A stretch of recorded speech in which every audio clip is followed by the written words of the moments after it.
Awesome. Perfect. Well, the moment has arrived, so let us begin.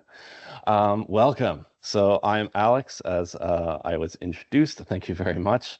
And thank you all for being here. I am coming to you live from the frozen wastes of Nagaroth currently, or Canada if you're not from the old world.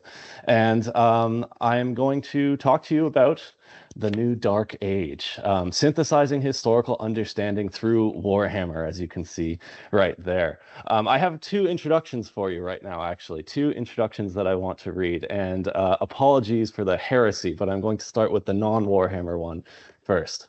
So I have here the intro text to The Call of Cthulhu by H.P. Lovecraft. And I'm going to read just a bit of it there. The most merciful thing in the world, I think, is the inability of the mind to correlate all its contents. Someday, the piecing together of dissociated knowledge will open up such terrifying vistas of reality and of our frightful position therein, that we shall either go mad from the revelation or flee from the deadly light into the peace and safety of a new dark age. Lovecraft, of course, yeah, well, he's a bit of a problematic author, but we don't need to get into that.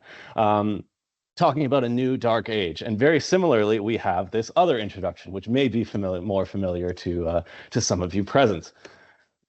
In the 41st millennium, humanity stands on the brink of annihilation. The galaxy-spanning imperium of man is beset on all sides by hostile aliens and threatened from within by traitors and heretics. It is an age of constant war, a new dark age, in which enlightenment is replaced by superstition, rhetoric, and blind prayer. To live in such times is to be one amongst untold billions, existing in the cruelest and bloodiest regime imaginable. There is no time for peace, no respite, no forgiveness, and you're free to say it all with me, the last part. In the grim darkness of the far future, there is only war, right? The very classic, well, this is a riff, I suppose, on the very classic introduction to Warhammer 40K as a setting, and it really does set the stage for what I want to talk about in this particular talk, I suppose.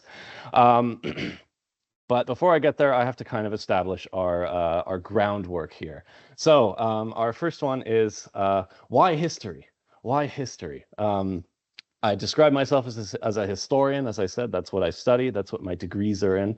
And when you do that, you very naturally get asked the question, why history? Why do history? Usually with financial undertones when people ask you that. But I got asked this question without those undertones once by my master's degree supervisor, who very, very meaningfully asked me the question, very pointedly, why are you a historian? Why do you do history? And I gave him an answer that I think he quite liked, or I would hope so. And I responded, I am a historian because I like stories. I love stories, right? We all love stories to a certain extent. That's why we're here. But story is very important when it comes to history, actually. You can see right there, it's the biggest part of the word of history itself. In English, at least. I'm not going to get into Geschichte or anything like that. Yes, apologies to the Germans present. I will be butchering your language throughout this presentation. I apologize. But yeah, I won't get into that in the presence of Hegel's warp ghost. But yeah, this does lead me to the first bit of jargon that I want to talk about in my presentation, which is transmedial narratology. Transmedial narratology. It's something that several of the papers being presented this year at the conference have kind of touched upon. But I want to break that down a little bit more as well. So when I talk about transmedial narratology, a way to put that a little bit more simply is shared worlds, right? Shared worlds, different universes that span multimedia franchises. Just saying that, there's probably a few that come to your mind already. Warhammer, of course, is one of them, right? That's the one that we all share being here today, the kind of passion that we all share. So these worlds all have their own narratives, right? They have narratives which span numerous works within them by numerous authors and from numerous perspectives. Nothing exists in a vacuum, though, right? These shared worlds interact with each other. Not only do they interact with one another and are they affected by one another, either explicitly or passively, we also have these narratives affected by a much larger narrative from a much larger shared world. That's history, right? Reality. History is the narrative of reality. It's one that we all participate in writing daily. We're doing it right now, you and I together, right? You watching this, myself, speaking to you. So what fascinates me in particular about shared worlds and transmedial narratology are participatory narratives. So when we're talking about narratives, there are a few different types that we have, right? I have here up on the screen a bunch of different Black Library publications. Books, movies, television, these are static narratives, right? They exist as they are. The author has created them. We experience them in the moment when we watch them, when we read them, when we listen to them. Other than that, though, they are static. What I find far more interesting are participatory narratives. So that's games. That could be tabletop games, video games, tabletop role-playing, Dungeons and Dragons, stuff like that. Games represent a somewhat more malleable state that more closely approximates that of reality, right?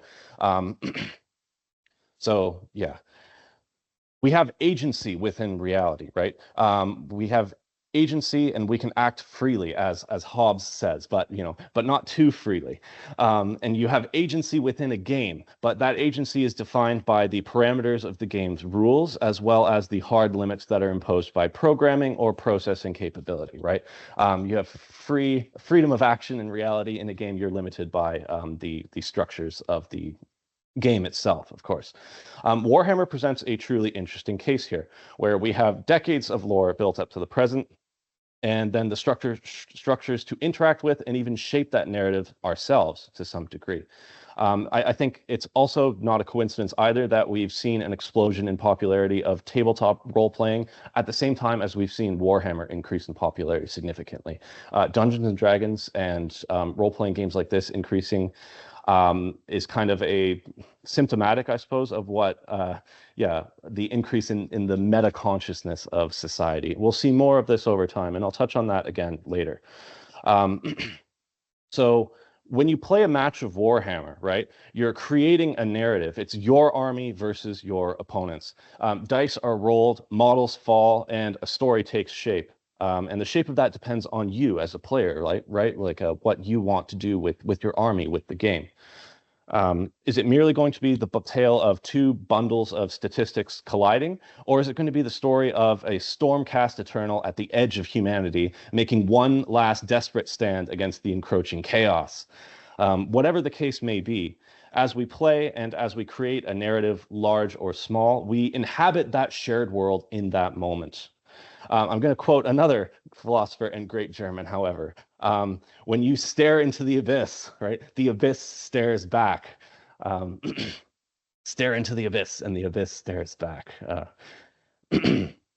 So, oh, sorry, I didn't want to move on from Nietzsche just yet.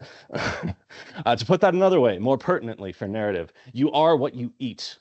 That's another way I love breaking that down. You are what you eat. We change and create narratives as we play, but narratives also change us. Narratives allow us to order the world that we inhabit, right? Reality, the relationship between those narratives, and make it comprehensible, such is the purpose of history, right? History helps us make the reality that we inhabit comprehensible, just as the narrative of a game helps us interpret the game itself. As I said, none of them exist independently with one another, right? These auxiliary narratives have a mutual relationship with that grand narrative of history. The narrative of Warhammer is inextricably linked to the narrative of the real world. So it is that as the real world informs Warhammer, so too can Warhammer inform history. And there are several examples of this quite recently that we can take a look at. And we will. But before we get there, let's just take a look at the nature of that relationship and how Warhammer is embedded within history itself. So I have here two images. The left one is from, I'm not going to pronounce the name. I think Mike brought this up earlier, but I don't know how to pronounce that name properly. Meyer's treatise, The Art of Combat. It's a colorized wood block, or wood cut rather. And then on the right-hand side, we have a picture of an Imperial greatsword troop from what is now Warhammer Fantasy, The Old World. similitude between Warhammer Fantasy and history has always been probably the most apparent out of all the Warhammer properties. So yeah, born from the 80s in Britain, wearing the 2000 AD and Moorcock influences very firmly on its sleeve. The narrative of Warhammer Fantasy is more or less 30 Years' War fan fiction. That's a bit of a generalization, I know. And there are other influences that go into that. But yeah, early modern Europe very much informs Warhammer Fantasy's world and its outlooks. It's most apparent when we look at the map of the world that was. Looks familiar, right? I don't need to hold up a globe to show you, you know, the similarities there. So we have fictional characters here inhabiting a facsimile of the real world with exaggerated features from that grand narrative of history seeping in. For example, so France, historiographically, has enjoyed the reputation and the perception of, in the medieval era, as being a land of knights and chivalry, right? That's the perception of France that has kind of persisted in the popular historical narrative. So too do we see Bretonnia in Warhammer's Old World being an exaggerated and often grim, dark reflection of that world. Not just from historical sources, though, right? But also narrative sources like Arthurian romance, which are themselves based in this perception of history, a perception of history that was unfolding at the time as they were written in those in the case of those, which is fascinating, but I can't get too deep in the weeds on that one. So Warhammer Fantasy very much wears its historical influences on its sleeve. 40K, on the surface, perhaps somewhat less so. Nonetheless, being set in the 41st millennium does not exclude it from being a product of interaction with history. Last year, Dr. Rory McClellan did a fantastic talk on how the Space Marines are informed by our perception of medieval events and institutions like the Crusades and the Holy Orders. The organization of Space Marine chapters draws much from medieval monasticism in general, on which the crusading Holy Orders were themselves based, being mostly, at least initially, based on the Benedictine rule of monks. Again, I don't need to get into that. Some, like the Black Templars, who you can see up there, they're drawn much more significantly and overtly from these historical perceptions. So note throughout this that I've been saying historical perception, right? Historical perception.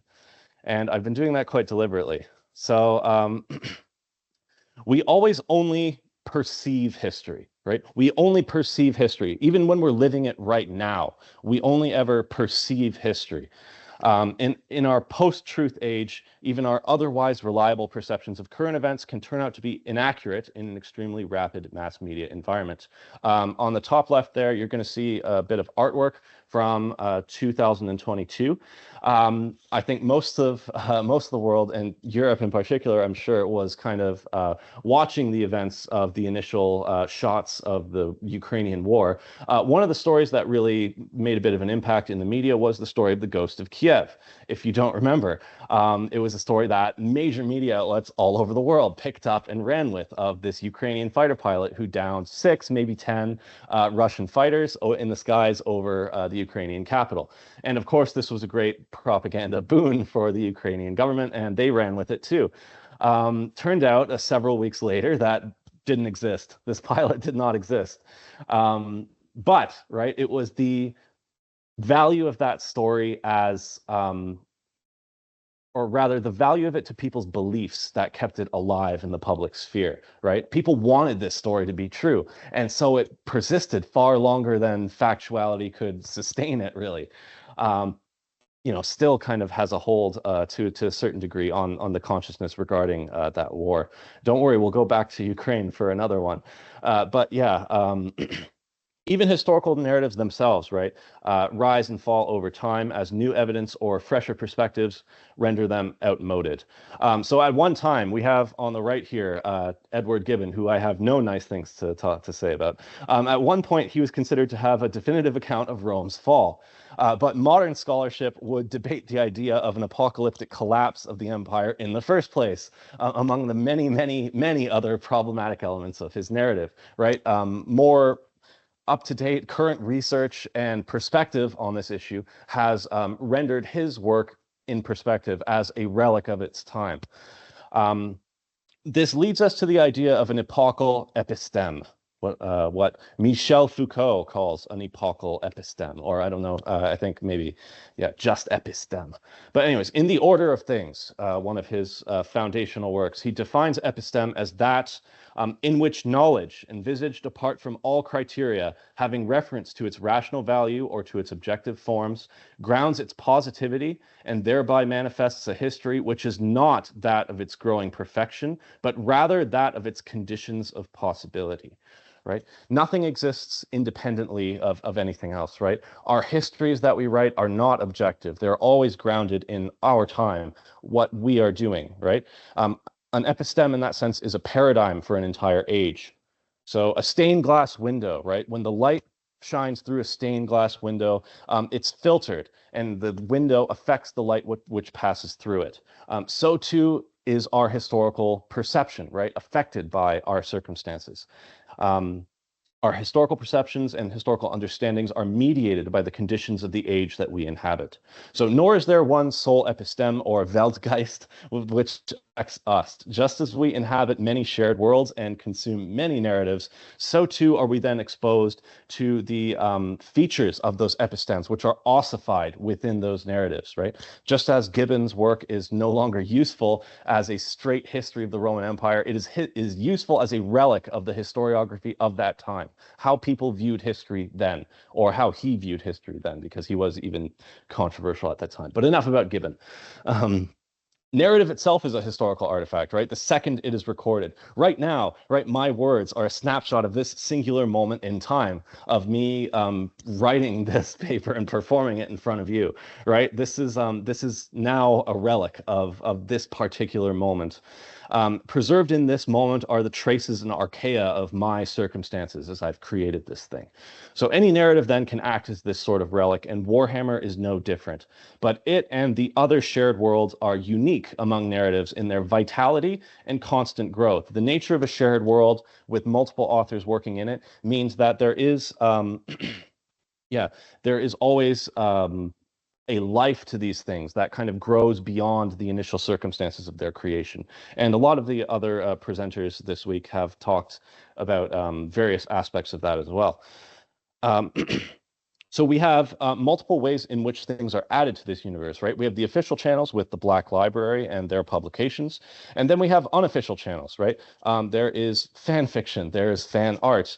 And then there's the narratives of the games that we play, right? We play games, we play tabletop games, we play video games. And in doing so, we are transforming those stories, right? You and I, we're creating things through those. Which leads us back to Hegel. And yeah, it's great that this is at Heidelberg where Hegel taught. So Hegel enters the picture. Why has Warhammer become so popular right now? That's still the question that we're left with in this particular historical moment. Why is Warhammer exploding in popularity out there? And yeah, I'll kind of get to my conclusions on that later. Towards the end. But yeah, this conference itself is organized on the precondition of its value as an object of study. And beyond that, the franchise has enjoyed considerable financial success and attention. We're seeing Warhammer crop up more and more in the news. Going back to Ukraine, on the bottom left there, I apologize for the horrid quality of this image. But this is an image of the surveillance and target acquisition battery of Ukraine's 116th Mechanized Brigade. You may know them otherwise as the Korn Group. This is what they call themselves, the Korn Group. They have adopted the sigil of the blood god as their own. This is a military unit that is operating currently in an active military situation, adopting the features of, this game that we play. On the right, yeah, we have, and again, many other people have referenced this one. The satire, unfortunately, I think, is lost on some of the fans of the figure being depicted in question, but no more of that. Yes, I had a nice long groan over that when I saw it on the news, but it was in the news, right? It did make the news, and now you have normal newscasters having to explain to their audience, oh, well, what's Warhammer? Which is very funny. But Warhammer is seeping into the real world, right? There's a feedback, right? Just as the real world affects the fictional narrative, art imitates life, life imitates art. The fictional narrative has feedback, and the real world starts to resemble it in some ways. what does this mean then for the grand narrative of this largest of the shared worlds that we inhabit, reality? So back to Hegel, a central feature of Hegelian thought is the dialectic between thesis and antithesis. The conflict between these then producing Aufheben, or overcoming, more commonly simplified or oversimplified according to Hegel. He hated all three of those words. Actually, not Aufheben, but he hated synthesis. Yeah. Thesis and antithesis, the dialectic leads to synthesis, right? So to expand on that, though, it's not mere synthesis, right? The thesis and antithesis do not merely combine to form something new. Rather, it's the transcending of the limitations of the original thesis, right? The original idea through conflict. Conflict refines that original idea and enables us to promulgate it, essentially. So we possess and cling to narratives in order to attempt to make sense of the world. History provides us with an antithesis by which we may compare our inhabited present and thereby understand it. As society becomes more meta-conscious, as I kind of talked about, aware of the narratives which affect us, right? In previous eras, we didn't have the same kind of access to information that enabled this. We grow more aware of the roles which these epistemes and the underlying fabric of our narratives play in mediating our understanding of the present. Wrapped up in this as well, as a consequence of the advent of the post-truth age, has been an erosion of the barriers scaffolding and separating dominant epistemes, aided by mass communication technology, like the one that I'm using right now, and knowledge access facilitated by this, right? The internet is an infinite repository of so many things, most of it useless, unfortunately, but the sum total of human knowledge, right? We have access to all that, almost every single one of us in the whole world, which is unprecedented in human history. Because of this, the barriers between narratives break down, right? Reality seems less real in some senses. And I think COVID really touched on a lot of that stuff too. With a multitude of narratives now proliferating across a global community, we now find ourselves in a marketplace of histories and epistemes to choose from to find a path to understanding our present. Good fiction is always marked by its management of the perceptions of its audience and how it plays on and off of their experiences of reality. We find the aesthetic sublime in the liminal space where we perceive danger while remaining safe from it, right? And in these times, the narratives that kind of emulate that really do speak to us, I think. So on that note, yeah, perhaps like me, you are struck by the words of that introduction to Space Marine 2, not just for how they operate in that sealed context, but in how they may interact disturbingly with our historical perceptions of the present, right? Antithesis, right? It provides an antithesis. And in doing so, it helps us mediate our reality, even though this narrative is not reality, right? But it has enough of the features of it that we can, we want, in some senses, to sometimes adopt some of these features. Warhammer, particularly 40K, I think has grown in popularity, I will posit, not just for its aesthetic qualities, but because the exaggerated dystopia of its world provides us a narrative and an episteme by which we may understand the present that we exist in. Yeah, we live in an interesting time, right? And I think it's no coincidence at all that H.P. Lovecraft, writing in the 1920s, spoke of a new dark age, even as now in the new 20s, we're talking about a new dark age. These things are cyclical, right? History is a process. And in these times, I think people do look for stories which help them to understand the events that are around them. But remember, history, it's a narrative that we all write, right? So write good stories out there and always be aware of the narratives that are affecting how you perceive things. Because again, in this kind of environment, there's so much that we have to look out for. It's not easy, but yeah, write good stories out there. And that's the end. Thank you all for listening to me ramble. And that's it. I suppose we'll do questions now.